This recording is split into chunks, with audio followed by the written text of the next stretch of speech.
Welcome back to my channel. I'm Blair if you're new here. Today is going to be a little more of a chitty chat video. I've seen a lot of people do like, what did I learn in 2020? I didn't want to do that same video because I don't feel like last year was necessarily a learning experience. But for me, I always try to find the positive and things to be grateful for. So I'm going to do the top 5 things that I was grateful for from 2020. So getting into it, starting with number 5, point blank, just having time in our homes. The more I was home all the time and not out and about doing as many things, the more I kind of realized what areas of my home I, one, either needed to just point blank declutter, like why am I holding on to this stuff? And 2, just time to get those projects out of the way that I've been saying for so long I was gonna do, like decluttering cupboards and making them more functional. For instance, for me in my kitchen, because there were moments where we kind of went and stocked up on food just in case we couldn't go out. Like, I don't have a true pantry and that drives me crazy, but I did manage to find some things off of Amazon that helped me to reorganize not only my baking and oils and spices cupboard, but also my pantry. So now it's so much more functional. And I'm so grateful for that because it makes me want to be in my kitchen and cook more and bake more. Or number 4 of the things I'm grateful for. As an introvert, I do like time by myself a lot. So yes, it was a negative at the same time because being by yourself so much kind of causes you to feel very lonely and in a way depressed. But at the same time, it was very refreshing to have so much time to myself to just watch TV or do this project or, you know, face mask, take care of myself and to do what I felt like I needed to do. So in a way that was like a blessing and a curse at the same time. But to kind of go with that, I was very grateful for like FaceTime, Skype, Zoom, all those different programs. It kind of helped to stay connected with family, and it was nice to kind of like rediscover that those tools were out there for us. So that's number 3 for me, would be just point blank having accessibility to all those different programs. For me, like, I'm far away from my family as it is, so I don't get to see them as often, but the more that they learn to use those technologies, the more it translated to us using it and getting to do more than just talk on the phone.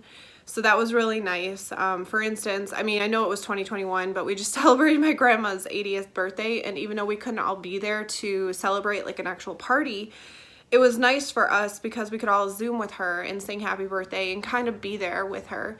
Along with that, like, New Year's has always been a very difficult time for me, like New Year's Eve, because I'm usually by myself and it just so happens to also be my birthday.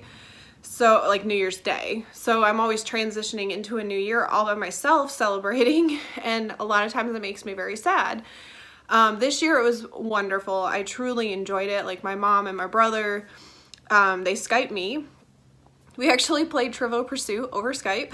We watched the ball fall together on the same channel and toasted in the new year together, and that was just like the best thing ever. For the first time in my life, I didn't feel so alone and sad during New Year's. So I really truly enjoyed that, and it's been nice learning to use that technology more with someone that maybe didn't use it a lot in the past. Number 4 for me was that I'm grateful for is that I had a job. I had a job. I was already working from home, so I was able to continue to work from home, and I didn't lose my job. I know there's so many people out there that did due to the whole pandemic and stuff, but for me, I was able to maintain working. I didn't lose any pay, so I am very grateful that I had a job and that I was able to do that. So that's a big thing for me. And then the last thing, or number 1 of the things that I was most grateful for, was learning to trust God more. Even though last year did not go as planned for a lot of people in many different facets, I could always kind of step back and go, you know what, it's okay. You know, God's got this. I can trust him. And it, one, helped me to not, like, I'm a control freak. I like to control everything. I like to plan everything. And for me, it helped me to kind of step back and say, you know what, I can't control this. I can't plan this. So I was able to just kind of step back from that, let go, let God, and just kind of ride the waves. And so in a way, it helped me to I don't want to say overcome being a control freak, but it helped me to kind of step back and realize where it's important to be a control person and where it isn't, and to just let go when I can't control it, or if something has to change due to it, making me a little more flexible. And then of course, you know, just along with trusting God, I had so much more free time that I was able to spend more time with God. It helped me to kind of realize what was important in that facet as well. Obviously church for me was great. They at least continued with online services, so I didn't miss out on it. But we kind of took a step back from like my Bible study group because we didn't know what was going on. And then again, FaceTime kicked in and we were able to continue Bible studies through that. And so constantly staying immersed into the Word of God helped me to kind of, in a way, keep joy and hope alive for me last year, being by myself so much. But yeah, so that was number one, trusting God. So I hope this video helps you to kind of reflect back on last year. I know it's a little later than I originally planned to post this, but when you reflect back, just don't think about all the negative. Try to find all the positive in what happened last year, because then you'll carry that positivity and that joy into this year. So I hope everybody enjoyed. I hope everyone has a blessed day, and I'll see you next time.